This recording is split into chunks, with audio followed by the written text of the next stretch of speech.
साम सदाशिव दर्शिको, मैं भगवान शिव का पुत्र सदाशिव आपको नमन करता हूँ। अब मात्र 97 दिन बचे हैं और महाशिवरात्रि का महापर्व आने वाला है। कोई महान आत्मा ही ऐसी होगी जिस तक ये कहानी पहुँचेगी, और जो इस कहानी को पूर्ण नहीं सुनेगा वो जीवन भर गरीब ही रहने वाला है। शिव महापुराण में ब्रह्मा जी ने यह स्वयं लिखा है। ब्रह्मा जी शिव महापुराण में कहते हैं कि तात, इस प्रकार मैंने परम मंगलमय शिव विवाह का वर्णन किया है। कल हमने शिव के विवाह के बारे में सब कुछ जाना।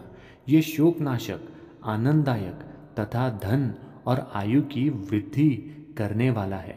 आगे ब्रह्मा जी कहते हैं कि रुद्र संहिता कुमारखंड को जो भी व्यक्ति प्रारंभ से अंत तक पूर्ण श्रवण करता है, मात्र 3 मिनट में उसकी सारी इच्छाएं पूर्ण हो जाती है। आप सोचिए, मात्र 3 मिनट में।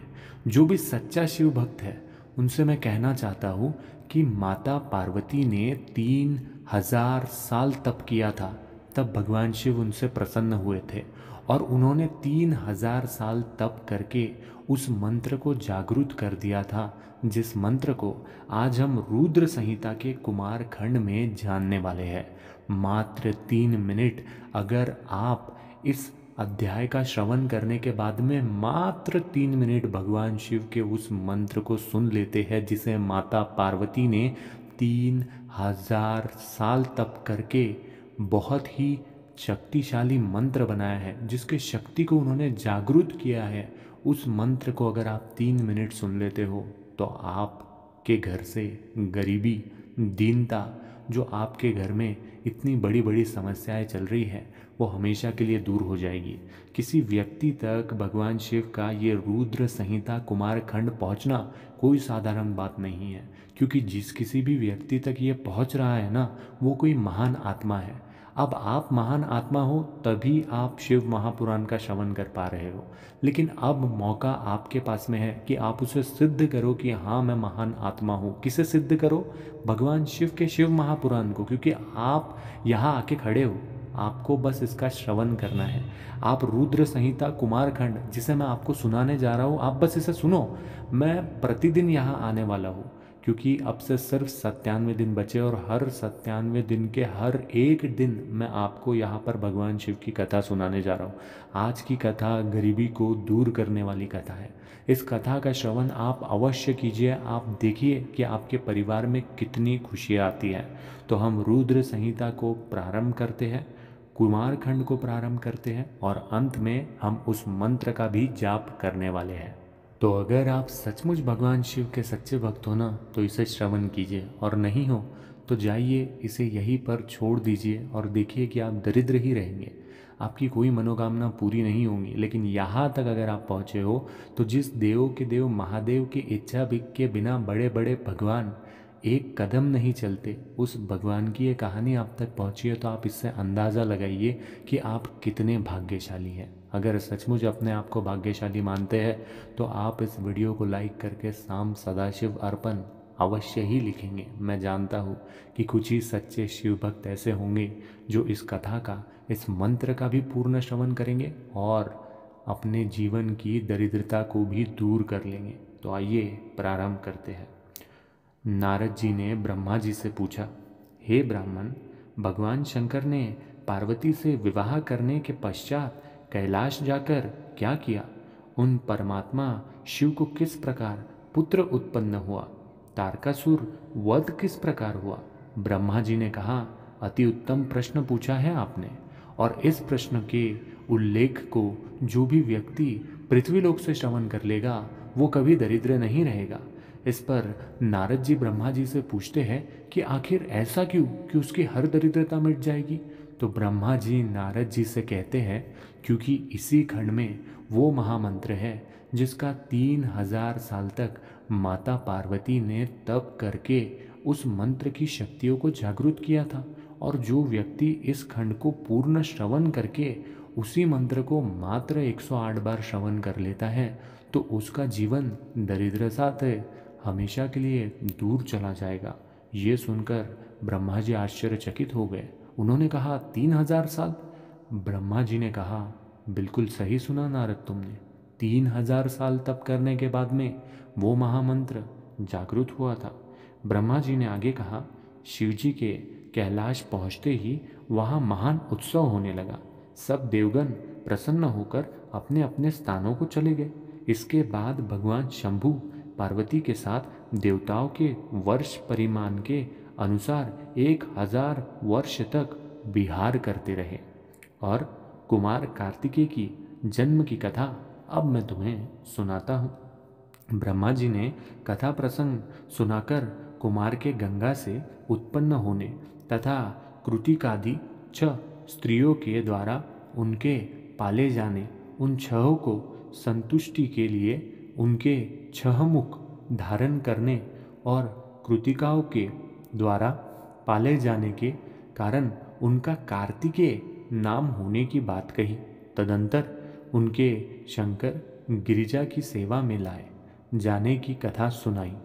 फिर ब्रह्मा जी ने कहा, भगवान शंकर ने कुमार को गोद में बैठाकर अत्यंत स्नेह किया।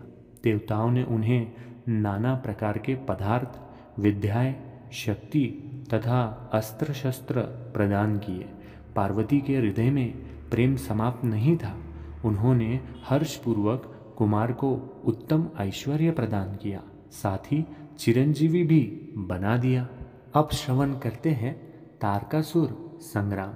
इसी बीच देवताओं ने भगवान शंकर से कहा, प्रभु, तारकासुर कुमार के हाथों ही मारा जाने वाला है। इसीलिए ही ये पार्वती परिणय तथा कुमार उत्पत्ति आदि उत्तम चरित्र घटित हुआ है। अतः हम लोगों को हितार्थ उसका कामनातम करने के हेतु कुमार को आज्ञा दीजिए। हम लोग आज ही अस्त्र शस्त्र से सुसज्जित होकर तारक को मारने के लिए रण यात्रा करेंगे। ब्रह्मा जी कहते हैं, मुने, यह सुनकर भगवान शंकर का हृदय दया यद्र से भर गया। उन्होंने उनकी प्रार्थना स्वीकार करके उसी समय तारका का वध करने के लिए अपने पुत्र कुमार को देवताओं को सौंप दिया। फिर तो क्या, शिवजी की आज्ञा मिली और ब्रह्मा, विष्णु आदि सभी देवता एकत्र होकर तुरंत ही उस पर्वत से चले गए। उस समय श्रीहरि आदि देवताओं के मन में पूर्ण विश्वास था कि ये तारकासुर का वध अवश्य कर डालेंगे। वे भगवान शंकर के तेज से भावित हो कुमार के सेनापतित्व में तारका का संहार करने के लिए राक्षस क्षेत्र में आए। उधर महाबली तारक ने जब देवताओं के इस युद्ध उद्योग को सुना तो वो भी एक विशाल सेना के साथ देवों से युद्ध करने के लिए तत्काल ही चल पड़ा। उसकी उस विशाल वाहिनी को आते देख देवताओं को परम विस्मय हुआ। उसी समय भगवान विष्णु आदि संपूर्ण देवताओं के प्रति आकाशवाणी हुई, देवगण, तुम लोग जो कुमार के अधिनायक तत्व में युद्ध करने के लिए उद्यत हुए हो, इससे तुम संग्राम में दैत्य को जीतकर अवश्य ही विजयी होंगे। ब्रह्मा जी कहते हैं, मुने, उस आकाशवाणी को सुनकर सभी देवताओं को बहुत उत्साह महसूस हुआ और उन सभी देवताओं का उत्साह बढ़ गया। उनकी युद्ध कामना बलवती हो गई और वे सब युद्ध के लिए भी बहुत बड़ी सेना के साथ वहाँ आ धमके। भयंकर युद्ध होने लगा। भगवान श्री हरि ने अपने आयुध सुदर्शन चक्र और शारदीक धनुष्य को लेकर युद्ध स्थल में महादैत्य तारका पर आक्रमण बोल दिया। तदंतर सबके देखते देखते श्रीहरि और तारकासुर में अत्यंत रोमांचकारी महायुद्ध छिड़ गया। तब ब्रह्मा जी ने स्वामी कार्तिकेय से कहा, हे पार्वती सूत, विष्णु और तारकासुर का ये व्यर्थ युद्ध शोभा नहीं दे रहा है, क्योंकि विष्णु के हाथों इस तारका की मृत्यु नहीं होगी। ये मुझसे वरदान पाकर अत्यंत बलवान हो गया है। हे पार्वती नंदन, तुम्हारे अतिरिक्त इस पापी का दूसरा कोई विनाश नहीं कर सकता। तुम शीघ्र ही उसका दैत्य वध करके लिए तैयार हो जाओ। तारका संहार करने के निमित्त ही तुम शंकर से उत्पन्न हुए हो।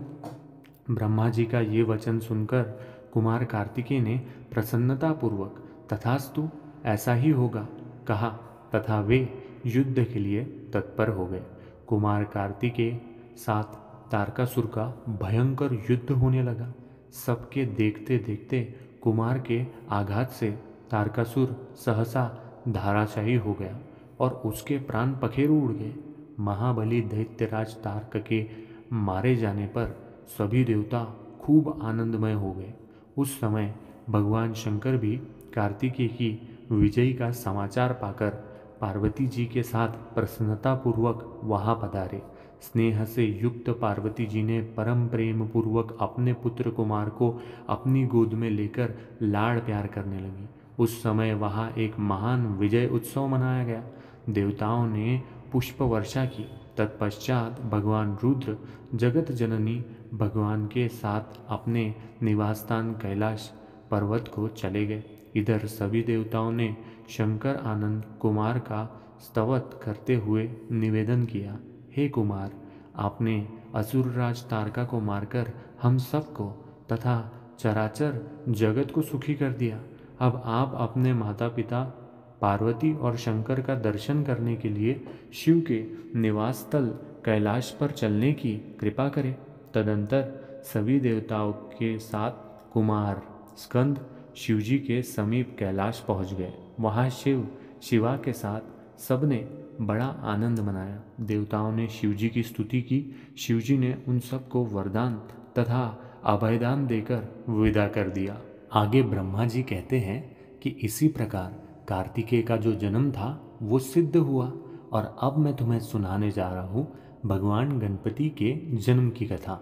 लेकिन उससे पहले नारद जी ब्रह्मा जी को रुकाते हुए कहते हैं, हे मुनिश्रेष्ठ, आपने तो मुझसे कहा था कि आप उस जप के बारे में भी बताएंगे, उस मंत्र के बारे में भी बताएंगे जिसे 3000 साल तक जप कर माता पार्वती ने जागृत किया था। क्या हम आज उस मंत्र का श्रवण नहीं करने वाले? ब्रह्मा जी मुस्कुराते हुए कहते हैं कि बिल्कुल सही कहा आपने।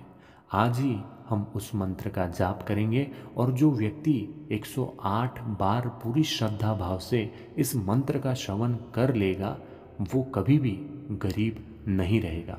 तो भक्तों, अभी मैं आपको उस मंत्र का श्रवण कराने जा रहा हूँ और आप ही के लिए 108 बार मैं उस मंत्र का जाप करने जा रहा हूँ। तो मेरी आपसे यही विनंती है कि उस मंत्र को सुनने से पहले आप कमेंट में साम सदाशिव अर्पण ऐसा अवश्य लिखिए। ऐसा करने से ये मंत्र तुरंत ही सिद्ध हो जाता है और आप धन धान्य से कभी वंचित नहीं रहोगे। तो सच्ची श्रद्धा, सच्ची भक्ति से अपने मन में साम सदाशिव अर्पण कहते हुए इसे एक बार कमेंट बॉक्स में अवश्य लिखिए। तो भोलेनाथ की कृपा से अभी मैं आपको ये मंत्र सुनाने जा रहा हूँ। इसे बस 108 बार सुन लीजिएगा और देखिएगा कि आपकी हर एक मनोकामना पूर्ण हो जाएगी। ओम साम सदाशिवाय नमः। ओम साम सदाशिवाय नमः। ओम साम सदाशिवाय नमः। ओम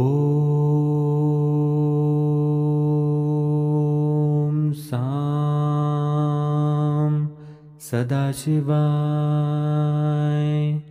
नमः। ओम साम सदाशिवाय नमः।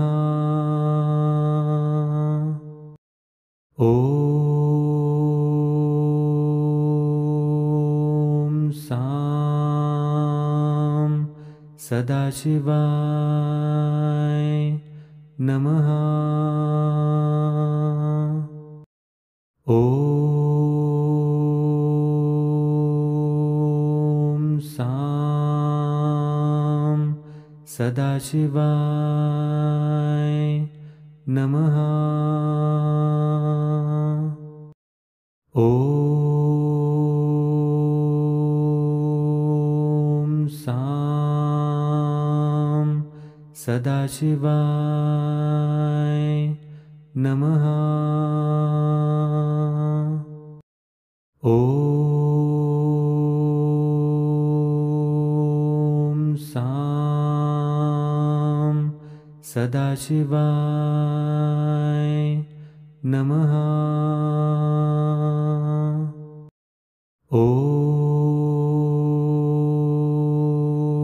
ॐ सां सदाशिवाय नमः। ॐ सां सदाशिवाय नमः। ॐ सां सदाशिवाय नमः। ॐ सां सदाशिवाय नमः। ॐ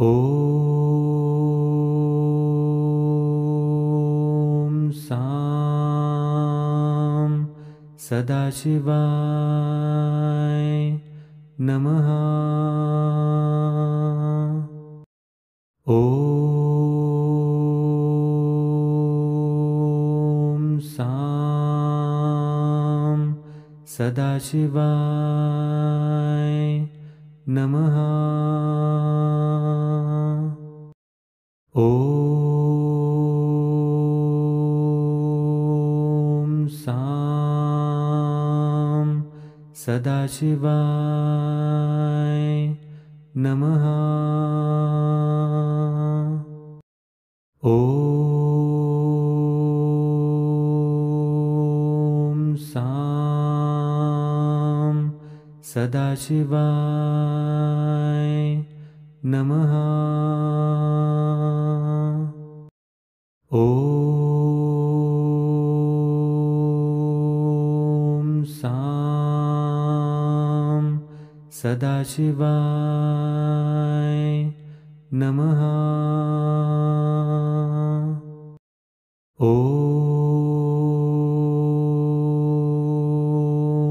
सां सदाशिवाय नमः। ॐ सां सदाशिवाय नमः। ॐ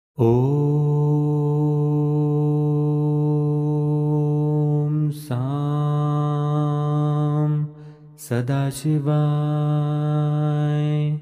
नमः। ॐ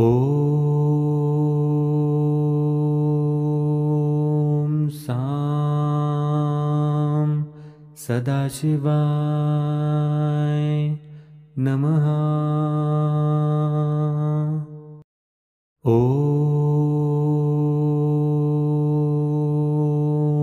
सां सदाशिवाय नमः। ॐ सां सदाशिवाय नमः। ॐ सां सदाशिवाय नमः। ॐ सां सदाशिवाय नमः। ॐ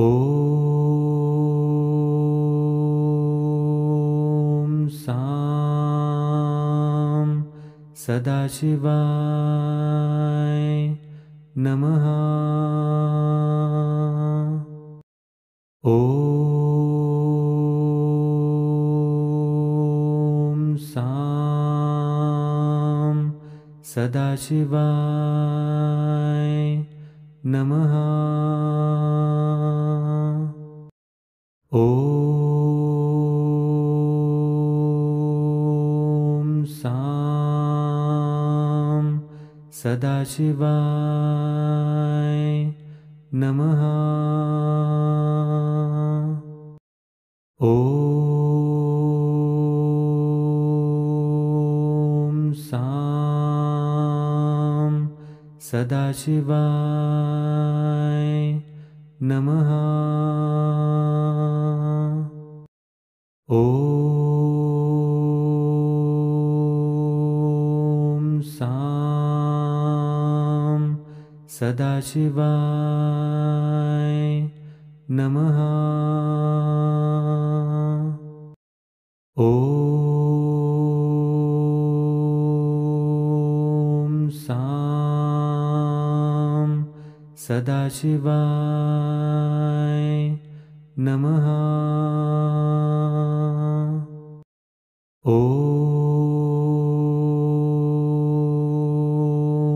सां सदाशिवाय नमः। ॐ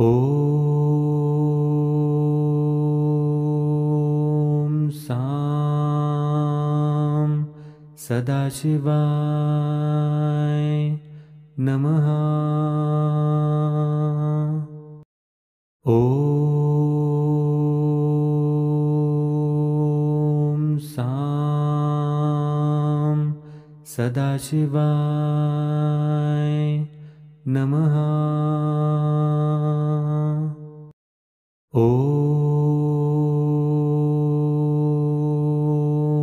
सां सदाशिवाय नमः। ॐ सां सदाशिवाय नमः।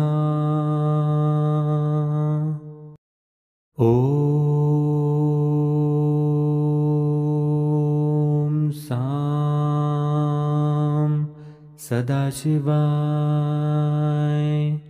नमः। ॐ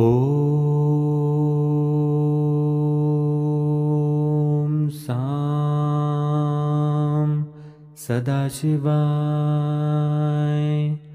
नमः। ॐ सां सदाशिवाय नमः। ॐ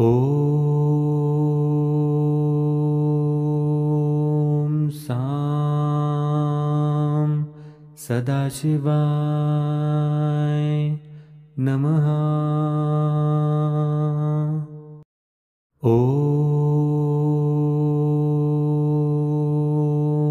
सां सदाशिवाय नमः। ॐ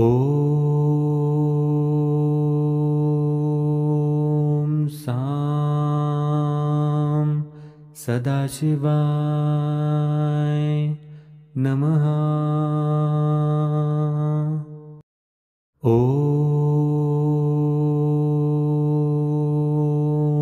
सां सदाशिवाय नमः। ॐ सां सदाशिवाय नमः। ॐ सां सदाशिवाय नमः। ॐ सां सदाशिवाय नमः। ॐ सां सदाशिवाय नमः। ॐ सां सदाशिवाय नमः। ॐ सां सदाशिवाय नमः। ॐ सां सदाशिवाय नमः। ॐ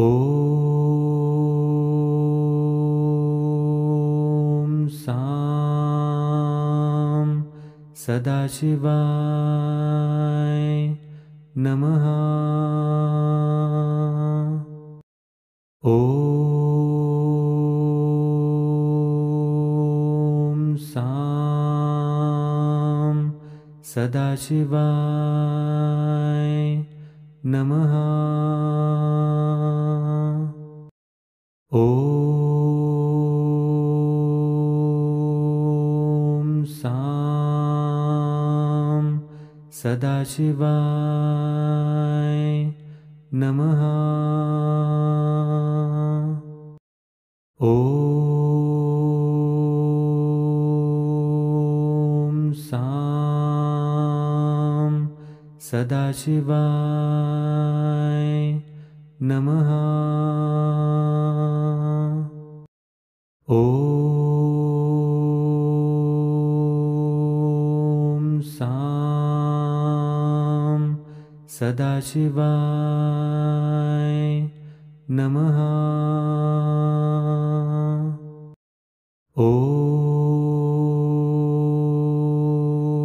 ॐ सां सदाशिवाय नमः। ॐ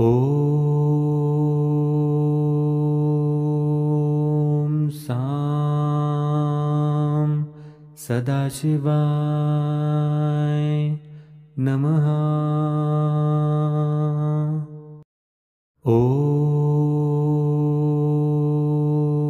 ॐ सां सदाशिवाय नमः। ॐ सां सदाशिवाय नमः। ॐ सां सदाशिवाय नमः। ॐ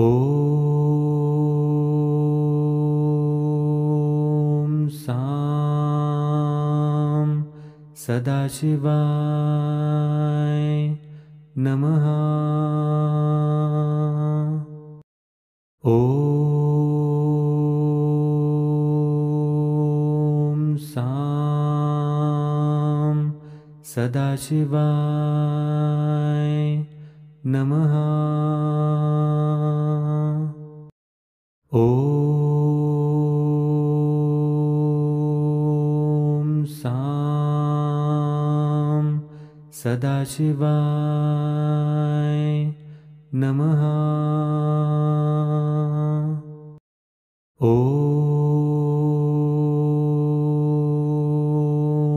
सां सदाशिवाय नमः। ॐ सां सदाशिवाय नमः।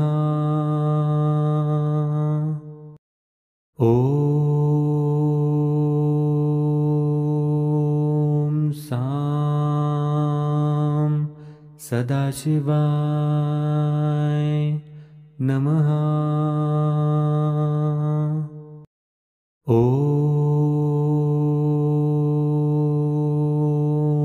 सां सदाशिवाय नमः। ॐ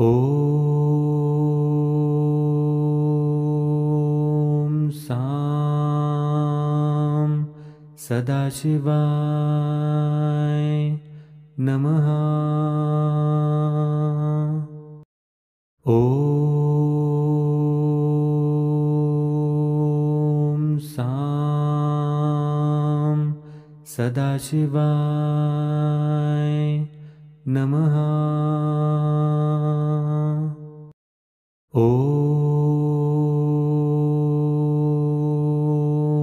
सां सदाशिवाय नमः। ॐ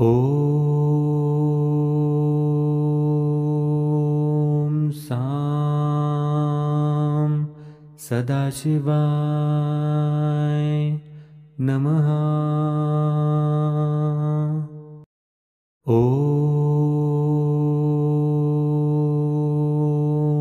सां सदाशिवाय नमः। ॐ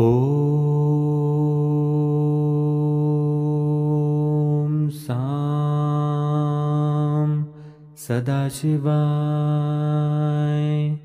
नमः। ॐ सां सदाशिवाय नमः।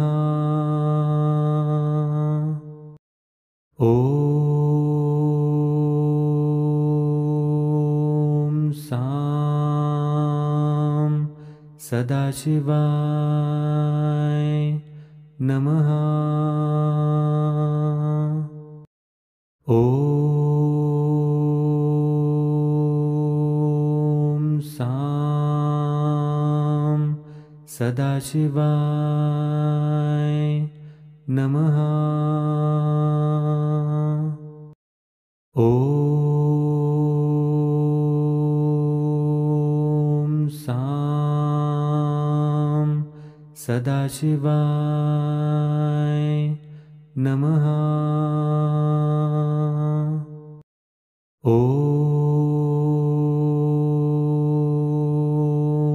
सां सदाशिवाय नमः। ॐ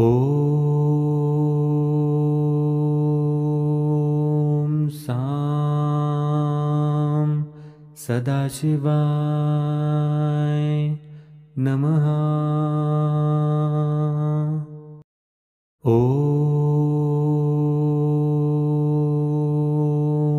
सां सदाशिवाय नमः। ॐ सां सदाशिवाय नमः। ॐ सां सदाशिवाय नमः। ॐ सां सदाशिवाय नमः। ॐ सां सदाशिवाय नमः। ॐ सां सदाशिवाय नमः। ॐ सां सदाशिवाय नमः। ॐ सां सदाशिवाय नमः। ॐ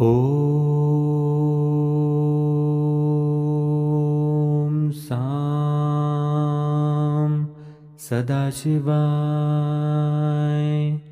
नमः। ॐ सां सदाशिवाय नमः। ॐ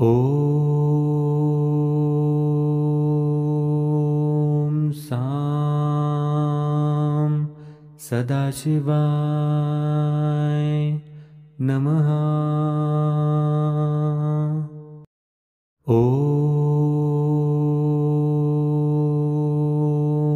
सां सदाशिवाय नमः। ॐ सां सदाशिवाय नमः।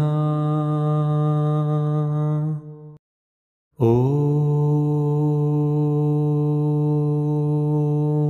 सां सदाशिवाय नमः। ॐ सां सदाशिवाय नमः। ॐ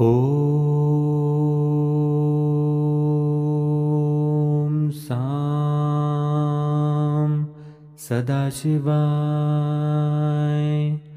नमः।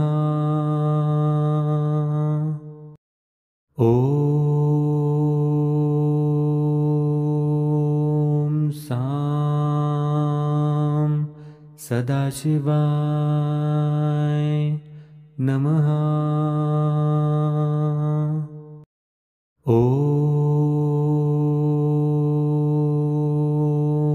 सां सदाशिवाय नमः। ॐ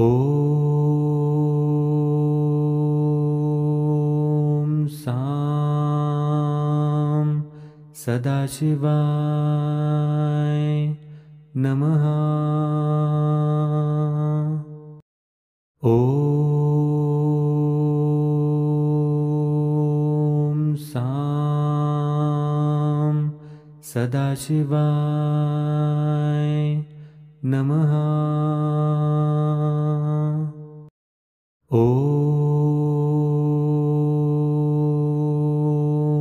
सां सदाशिवाय नमः। ॐ सां सदाशिवाय नमः। ॐ सां सदाशिवाय नमः। ॐ सां सदाशिवाय नमः। ॐ सां सदाशिवाय नमः। ॐ सां सदाशिवाय नमः। ॐ सां सदाशिवाय नमः। ॐ सां सदाशिवाय नमः।